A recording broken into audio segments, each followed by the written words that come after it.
It's time to get your morning started with the news you need to know. News update. This is what's trending with DJ and PK. Hashtag Utah Jazz. There's a lot of good things that happen in the game, and the truth is we didn't meet the physicality necessary to win the game at the end, and there's a bunch of plays you can point at. There's jump balls we don't get. There's a little bit too much flopping going on at the end of the game. Like, we can't expect to get a whistle. We've got to play through those things. We've got to play in straight lines. We've got to set up. We've got to help our teammates create an advantage, and these are great lessons for our team to learn because, again, I think there's a lot of good stuff happening in our locker room. We got a lot of young players who are getting better. The Utah Jazz back in action tonight. There's Will Hardy talking about the team in advance of the matchup with the Warriors, who've been a rock-solid 500 team all year long. They're currently one game over. PK, a very losable game. They can do this. Get out there and drop it. There's not a game they can't lose. Pre-game tonight at 6, tip-off at 7. The rumors will swirl around the Warriors. What are they going to do at the deadline? Here the day before the deadline, well, they'll play the Jazz, and we'll see if the front office makes a move. And if we get some big news, someone doesn't dress for the game because they've been traded or something, maybe we'll have some drama around that tonight. 7 o'clock for the tip here on The Zone. DJ and PK. Hashtag NBA. I mean, everybody was surprised, so you can imagine how surprised I was. I was almost asleep, so when I got a call, I had to check it was April 1st. I didn't really believe it at first, and it was a bit shock. It was hard moments for me. It was home. Brunson around a town screen. Between the legs, dribble a couple of times, working on Jacoby Walter. Now drives on him, slips through traffic, can't finish. Put back ahead of the shot clock, no, but Towns taps it up and in. Third attempt was the right one. Maxey has the ball on the right side. 90 shoot. Yabu gets it down to Joel. He gets it. He banks it down low, right and in. With 9.5 seconds to go. Whips it out top. Johnson a deep three. It's good. With 6.9. Cuts the lead to 1. Rockets inbound. They turn it over. Nets a steal. Russell a three. Good! With 3.4. Nets take the lead. Wow! Knicks beat the Raptors 121-115. Karl Anthony Towns 27 and 20. Highlights from a bunch of other games there. Joel Embiid had a triple-double. He returned to action for Philly, and the Sixers beat the Mavericks 118-116. You heard Luka Doncic. He was almost asleep, PK. Me too. I am right now. Big shock. How will he and LeBron play together? LeBron was asked about it, and LeBron finally decided, all right, I'm going to give an answer and end this line of questioning. I'm the captain. It's my job to make this transition smooth. He was saying that after the Lakers blew out the Clippers 122-97. Anticipate any dramatic change from the Lakers? This boosts them big time in the standings. It's a pretty smooth transition. They keep doing what they're doing. You got any level of expectation for them? Well, they're a decent team, but I don't know that they're done dealing. You know, they're trying to get a big man. So ask me. Let's find out Friday. Thursday night, Friday morning to see what the final situation is. I mean, they're a good team. They're 10 games over 500. They're fifth in the West. Right. So they're doing all right. That's not bad. No, it's not. But I wonder if they can find themselves a big man that they're more comfortable with playing. You know, maybe Pirtle out of Toronto. If there's any way they can get him, if I'm Toronto, I'm anybody in the league. I know the Lakers are desperate to win now with LeBron being 40, and they have the hole in the middle that they want to fill. So if there's any way that you have more bargaining power, like the player is not quite as good as the bargaining power that you have, but because they have that big-time need for that, you end up having more power than the talent of the player. We've seen that. A little more leverage because the Lakers are desperate. But I don't know what else they have available to give that just doesn't make it, 2 steps up, step and a half back or whatever. That just seems like what's going on with the Durant and Butler stuff. I mean, they can move, and some of these guys are going to move, but I don't know that it's going to make any difference. We're just sort of making moves to make moves with big-name guys that aren't winning in their situations, and you go to these other teams, and so Durant goes to the Warriors. All right, well, the Warriors are going to have to give up some stuff, but if you had two aging superstars that would make a difference, well, then maybe they were already running one in Phoenix to begin with. So it seems like that it's a lot of nothing in terms of getting to June. It's certainly a lot in terms of making splashes now. Winning a press conference now. Yeah, but what's going to happen in June? I don't see any of these moves, and we'll have to see until they actually happen what they are, making a big difference that it's going to catapult your team to a level that they're not able to get. Because even if Phoenix got Butler and gave up Beal, does that really make a huge difference? It catapults them up to one more level maybe, but the level that they're at, moving up one isn't good enough. They need to move up 2 or 3. Yeah. Instead of battling for the play-in, they're battling for the 6th seed, and maybe they pull an upset in the playoffs, but how do they win 4 in a row? Seems like they don't. But we'll see if they get a chance to prove that. The Mavericks, I mentioned they lost to the Sixers. The fan outrage in Dallas has been sizable. Mavericks are now offering refunds to fans who have canceled season tickets in the wake of the Luka Doncic trade. DJ and PK. Oh, one more game. Should have mentioned the Celtics and Cavs. The top 2 in the East played. Celtics pretty much dominated that whole game. Saw a massive dunk from Donovan Mitchell over Porzingis and put them up 6-4, and that was their last lead.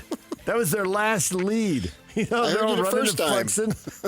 They're running and flexing down court, and the Celtics hit a 3 and ran away, and they win at 112-105. Top 2 teams in the East squaring off. DJ and PK. Hashtag college basketball. Drake Allen gets the high screen from Templin. Allen driving. Allen puts the layup, no good. Akano tries to keep it in play, puts it up at the buzzer and gets it to go. That's going to count. Dexter Akano, Aggies needed that bucket in the worst way. Falslev leaves it for Martinez. Martinez tracks it down, lays it up and in.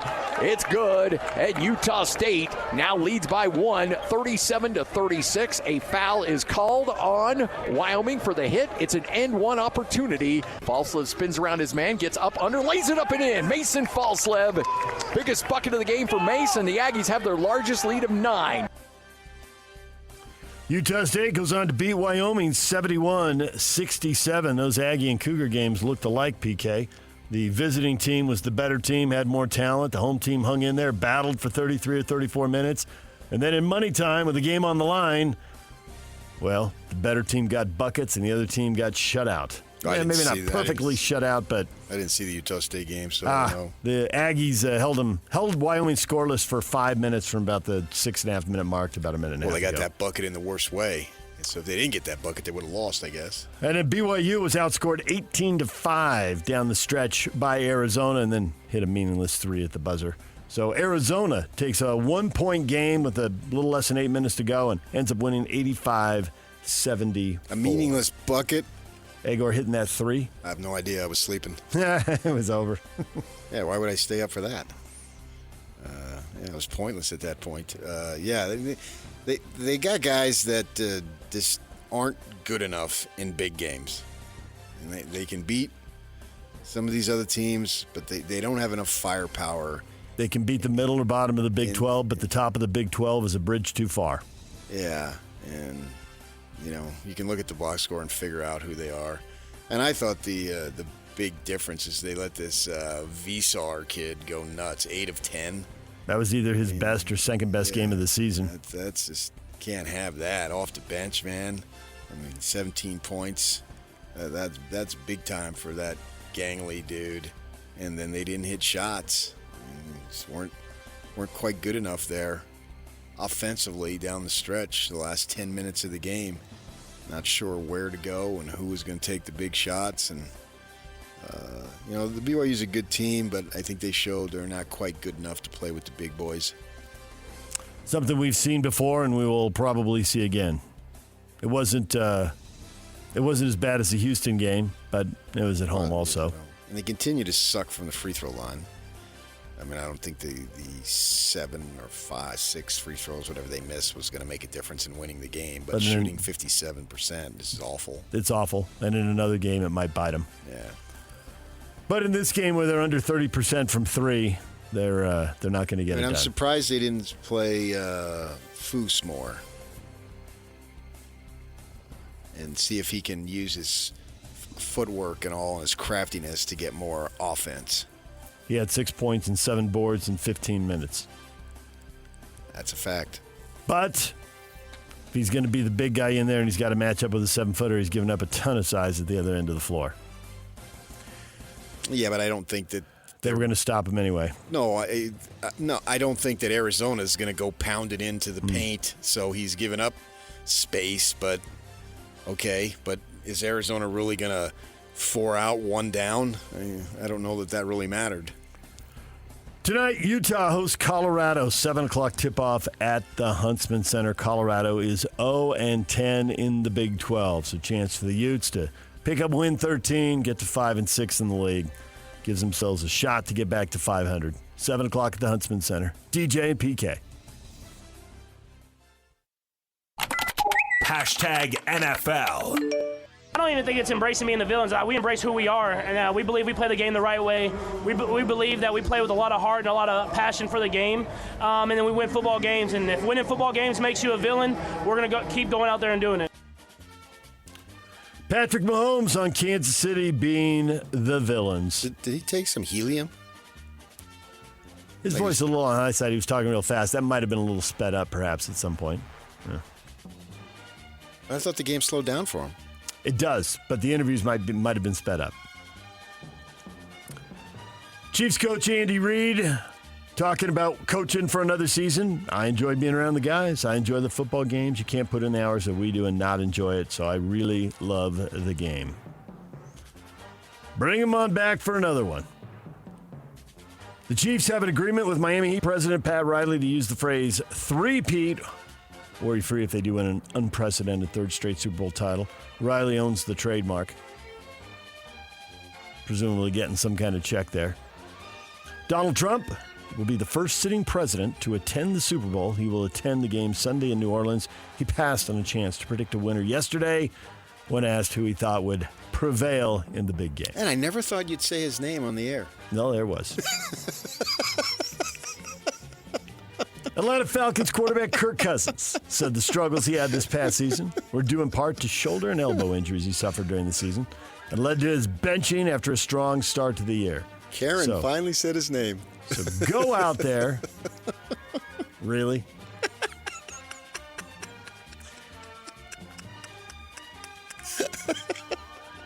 Go out there and bid for Kirk Cousins. He says he'll be good. He'll be good. That was all shoulder, and he can play way better than that.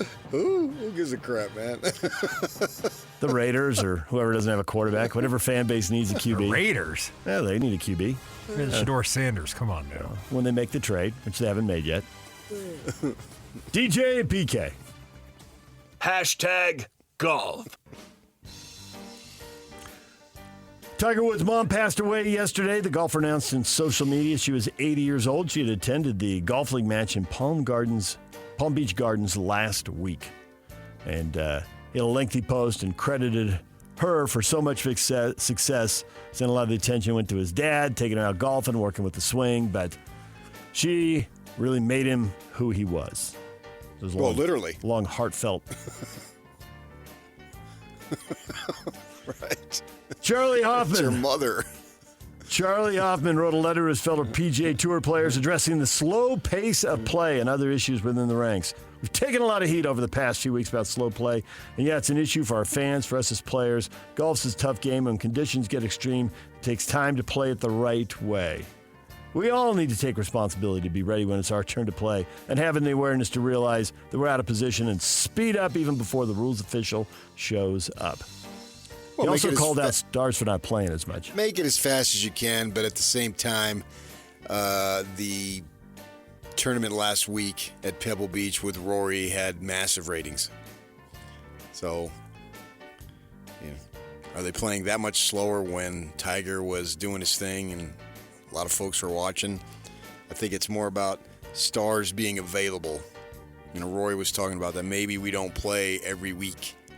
We don't have tournaments every week throughout the year, which they basically do, except for maybe 6-7 weeks of the year. And then they put in this other goofy stuff that they do at that time. So, it is truly a year-round sport. But they need to address slow play and make it as fast as possible. That's for sure. Slow play bother you more when you're playing or more when you're watching? Oh, playing 1,000%. If I'm watching, I just change the channel. They can hide it a little bit on the TV broadcast by cutting to another golfer. Now, if there's two guys and two golfers have pulled away at the top of the leaderboard, you don't really want to see 3 and 4, then they don't have as many options. Well, it's all about Sunday. Yeah. What you got going on Sunday, and that's the thing. I think that's where it matters the most. And so they, down in Torrey, they had 5 hours, and it was a bunch of small-name guys. And so it's slow, and it's small-name guys. Who wants to watch that? DJ and PK. Hashtag NHL. Gunther in his first game back for Barrett Hayden. Wrister saved up high. Rebound out to the corner. Gunther, Sergachev, one-timer, score! Dylan Gunther finds Mikhail Sergachev, and we're tied at 1. Barrett Hayden hands it off to a charging Gunther. Gunther drags, shoots, he scores! We're used to seeing that from number 11. He's back, and he's back in a big way. Dylan Gunther ties the game in 2. 5 seconds left in OT. Gunther, one more move. Gunther shoots. He scores! Code Blue! Dylan Gunther wins it in overtime! 3-2 overtime victory as time runs out. Dylan Gunther, 2 goals and an assist. Good to have him back after missing 12 games. And he scores right before they head to the shootout. Yeah, man, you could really tell that was a celebration that was beyond the single score of the game. It was about the losing streak, getting that done, getting him back. That's the way I felt as I watched it, that the amount of enthusiasm and celebration, it was a little bigger than the actual moment itself. Bigger than any one regular season win, but it reflected, hey, needed a win at the end of a bad homestand, which was actually 2 bad homestands in a row, and a month where they haven't completely let go of the rope in terms of the playoff race, but you can just see it slipping away as the games run out. And so the coach said, this is a big game. This is a big deal, which with 30 games left in the regular season seems a little early, but you look at the way the team's trending and the way the playoff race is going, they needed a W, and they got the 2 points in dramatic fashion. Now they hit the road. Starting with a game tomorrow, they'll play the Blue Jackets in Columbus. That's what's trending. Brought to you by Shamrock Plumbing. There's no job too big or too small. Get the personal touch with Shamrock Plumbing. DJ and PK, it's 97.5 The Zone. Coming up, Jason Buck, former BYU star, Super Bowl champ. We'll talk about the big game with us at 8 o'clock. We can also talk to him about the changes in college football that are probably blowing his mind. 9 o'clock, Tim Lacombe, former BYU assistant coach, jazz analyst for SEG Media. We'll talk NBA trade deadline and the Cougars and the Cats with Tim at the top of the hour. So Win Tickets Wednesday. We got a pair of tickets to watch Shinedown on their Dance Kid Dance Tour with special guests Bush and Morgan Way. They're going to be at the Maverick Center August 11th. We'll give those tickets away in the 8 o'clock hour. The question of the day is next.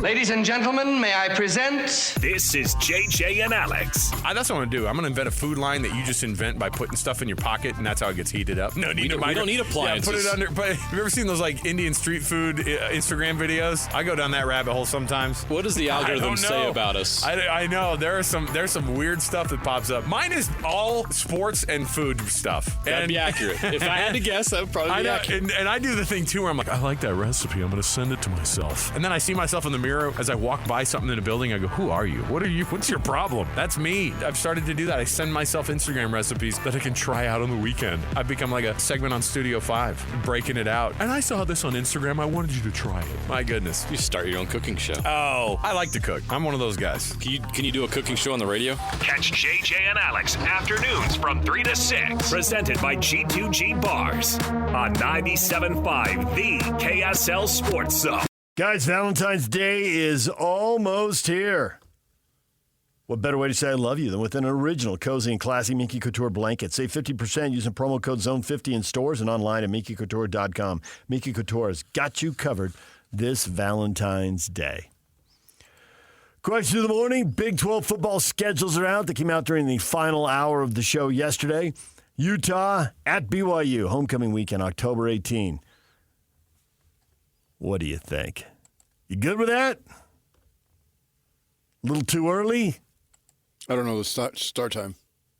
In the season? Halfway through? I'll make a bold prediction. 8:15. No. It'll be a big game. Sure. It'll be 1:30. It'll still be at 8:15. 2 undefeated teams. Ooh, undefeated teams. I like that. Absolutely, man. Just heard Jason Beck with this offense just going to be all over the place, running up and down the field. There's a new sheriff in town. A new sheriff in town. I suppose that is the upside of the earlier date, is it's easier for both teams to come in undefeated. Earlier as opposed to what? Well, they're playing game 6 instead of, what was BYU last year? Were they 7-0 going into the game or 8-0? They were 8-0. 8-0 going into the game. But for a decade, they were game 1, 2, or 3. So, I mean, as opposed to what? You're just comparing one season? As opposed to playing the last week of the season. They don't do that anymore. Like your Devils and the Wildcats That's do. been gone for once in 15 years? It could come back. So what? It's not going to. Not yet.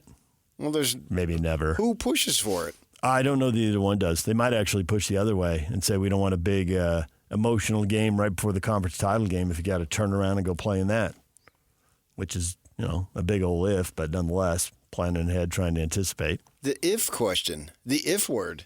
There it is. Play them as they come. Isn't that what you say?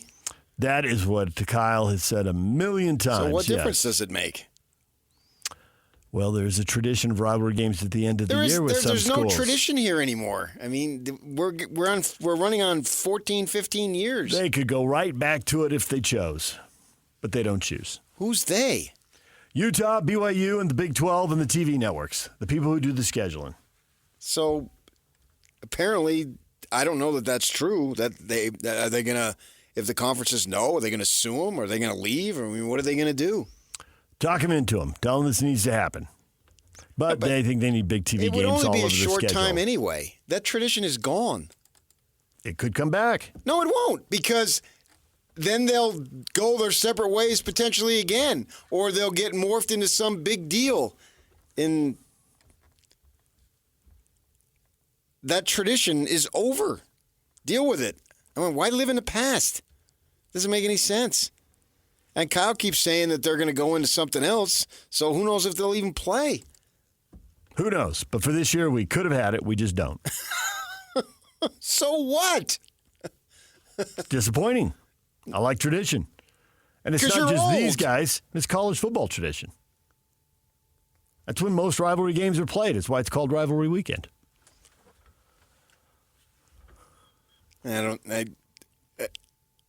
Why not stand out? Be different. Why go along with what everybody else does just because everybody else does it? Well, they're not going to. So they'll play I see no downside. Relatively anonymous game. We'll see if it gets a relatively anonymous game? We'll see if it gets a huge platform. Like Yock said, there's a decent chance it's at 8:15 in the night after most of the country's gone to bed. Oh, good night, everybody. When Utah played USC, that was a relatively innocuous game? No, I didn't say innocuous. What word do you want? Choose your word. I thought I said anonymous. Anonymous. Okay, yeah. There's a hell of a big difference between innocuous and anonymous. My bad. Thank you. You're welcome. I wasn't saying... I gave you the thank you and the welcome. I handled both ends of that conversation. Right. I didn't need either because that's not right. That's incorrect. When Utah played USC, that wasn't a relatively anonymous game. And Utah people, that could have been played at 3 a.m. And if that result is what it was, they would have been on fire. Well, I have never been to a game that was more on fire than that game. It'll be a big game here, but if you want the most splash nationally, 8:15 isn't the best.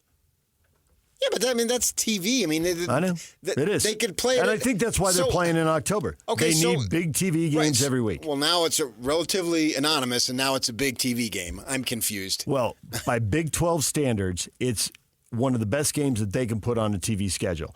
But by Big 12 standards, that is a condescending lower evaluation of the Big 12. By Big 12 standards. Look at the top. By Big Sky standards. Look at the top 50 games in college football last year. Look at the 50 most watched games. They're not Big 12 games. They're Big 10 and SEC games. It's not true. Okay. I mean, the Peach Bowl was like the third highest bowl watched. That's not a conference game. The bowl games are always a Big the 12 most watched game. game. It's not a conference game. I can't argue that. But that's what I'm talking about, conference games. Okay. So, if you moved it to Thanksgiving, somehow that would solve all the issues? Well, there's more TV windows. Apparently you think it's a problem. There's more TV windows on Thanksgiving weekend, so there's a better chance to get away from big games.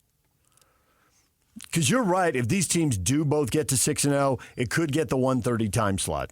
But, until we see all the Big Ten, SEC matchups and who's playing when or where, sure, you could be up against enormous games. But that's no different than what they've been dealing with for years. That's the way of the world now. We're on this side of the country. Ohio State doesn't need to play a 8:30 game. If Ohio State was in Oregon, they would play an 8:30 game. But they don't, because it's just the way the sun sets and the way the times are. So that's no different. Whether you could pick your week, and it could be an 8:30 game. That won't change. But there's more TV windows to put it in on the holiday weekend. So? Kevin says this should be a rivalry weekend game. Thanksgiving weekend. Does tradition mean nothing? No, it's gone. It hasn't been that way for a long time. You're getting a whole generation of fans now who don't know that that's when it was played. Tony, are the Big 12 schedule makers stupid? This game has Thanksgiving weekend written all over it. But it doesn't. It hasn't had Thanksgiving weekend written all over it. Yak, you were in, what year did you graduate high school? I graduated in 2005. Right. So that was your time. And what are you, 38? Today's his birthday, so you should wish him happy birthday. Oh, happy birthday, Yak. I was going to get away with that one.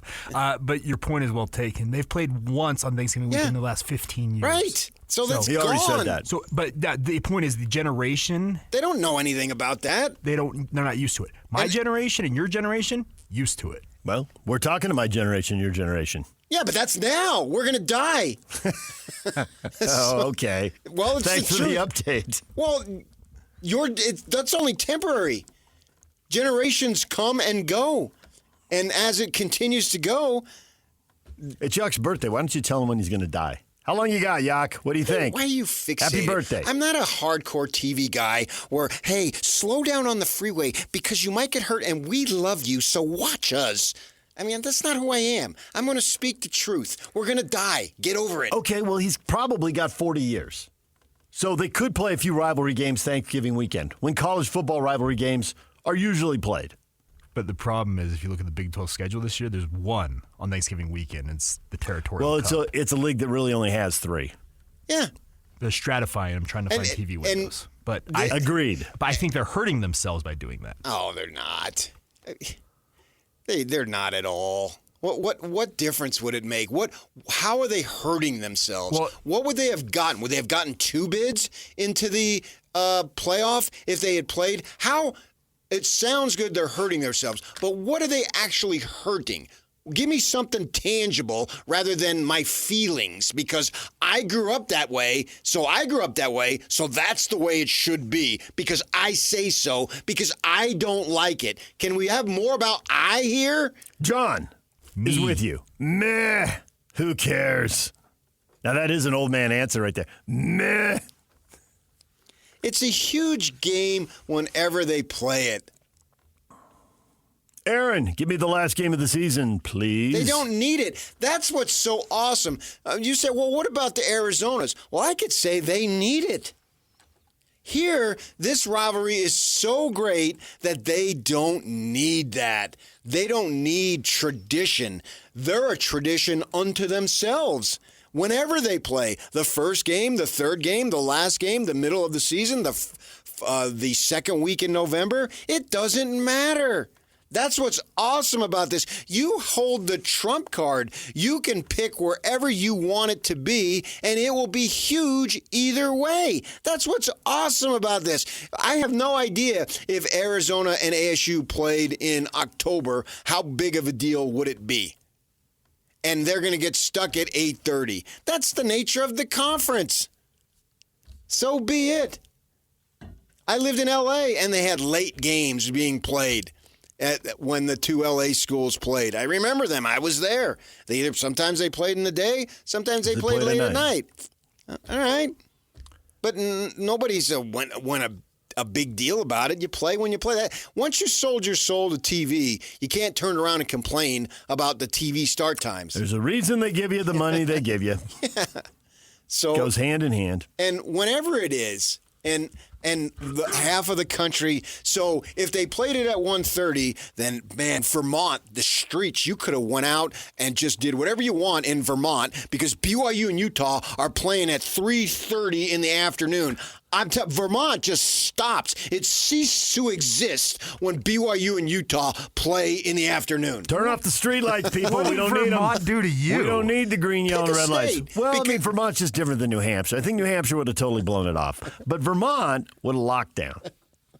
The good old catamounts. We assume that folks across the straight line. It's practically Canada. They're watching hockey. In the afternoon, somehow the state of Georgia. No, the few Ute fans that are out there or the Mormons, they're going to watch it no matter what time it's played. And if they got to stay up till 2 in the morning, they'll stay up to 2 in the morning and watch it. Kevin's ready to take half a loaf. He wanted two things. He'll take one. I'm glad they're back to playing every year, so I can live with it. I prefer it the last week of the regular season. That's the most important thing. That's the best answer right there. I prefer it then, too. But so what? It might even be better because you could have a late season swoon. And, by this way, Oklahoma State, after the first 4 games, thought they were a good football team. They had no idea they were never going to win a game the rest of the season. So if Oklahoma and Oklahoma State played at that time, everybody still thinks they're good. Yeah. Yeah, and that's a traditional rivalry that, play it whenever. Is gone. Yeah, so I'd much rather have it there than be gone. And people get jacked for it no matter what. That's when you know you got something. What do you think the odds are they'll both be unbeaten going into the game? 0. 0. No chance it could happen. I don't know. I haven't looked at their schedules. I mean, we're 8 months away. I'm going to start looking at schedules now. And there were so many teams that came out of the blue last year, it's impossible to know. Just the odds get better the earlier you go in the season. Right. That's why I said that they could be. Right. I don't know. I'm not. They got a couple games. Expecting me to break down a college football schedule week by week and predicting what they're going to be is impossible. I think they should do away with the honor code. Let's talk about that. All right. I mean, that's just pointless. DJ and PK, it's 97.5 The Zone. Coming up, the Cougars, the offense, came to a screeching halt. What can be done? We will get to that next. And at the top of the hour, we're talking Super Bowl with Jason Buck. Super Bowl champion. Won one. He lost one. We'll talk with him about the Chiefs and the Eagles and all the changes in college football. That's on the way. Stay with us. This is Jake Scott and Ben Anderson. There's a lot of malpractice going on with how Nico Harrison seemed to have handled it. When you have the most valuable asset on the trade market, the one thing you can't do is ignore the market. You have to ask teams what they would trade for him. And if you're not going to do that, then you are a little bit negligent. Where I would criticize Nico is, Ben, I don't blame you for moving off Luka. Not one bit. It appears he's trying to fat his way out of town anyway. Difficult to deal with. But everybody's convinced this guy is the next greatest thing on earth. You can't burn the ace of spades like that. I would argue. I know you got an all-NBA guy back, but you got street clothes. Yeah, you have the best asset. You do. You have the absolute best trade asset right now in the NBA. that was going to be moved, and you didn't play it at the right time. Mid-season without calling anybody is very bizarre. Hear Jake Scott and Ben Anderson every day from 10 to noon on 97.5 The KSL Sports Zone. Taking the ball out of the net. We're a team that thrives in transition, thrives with pace. They shot 14 free throws in the second half, made 13 of them. That slows the game down, and so I thought that wasn't the case in the first half. That was the difference of the game. The artist of the day is Benson Boone, brought to you by Live Nation. For all the live concerts and events in 2025, check out livenation.com. Benson Boone? The jumpsuit adjuster? Front flip adjustment, The one semester at BYU, Idaho guy? Correct. Okay. You just heard Kevin Young there, head coach of the BYU Cougars, after they suffered their 7th loss of the year, beaten by Arizona 85-74. The dry spell, the final 7.5 minutes. How do you score buckets during winning time? That is the question to ask themselves as they watch film. Who can get it done?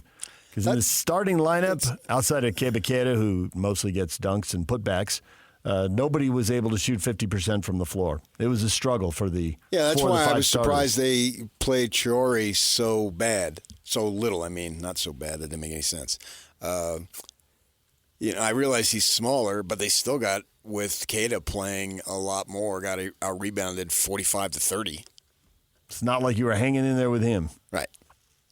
And obviously Traore's a better offensive player, and for my money right now, there's nobody I'd rather see at the free throw line on that team than him.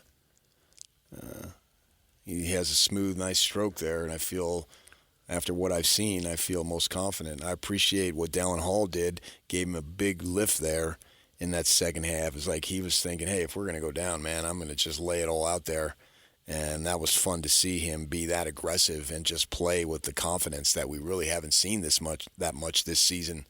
And hopefully for him and for the team, he can continue that, because he just said, I'm gonna do whatever I can. And I would have liked the other guys to have that sense of urgency and attitude, because there was a little stretch there where he was dominant.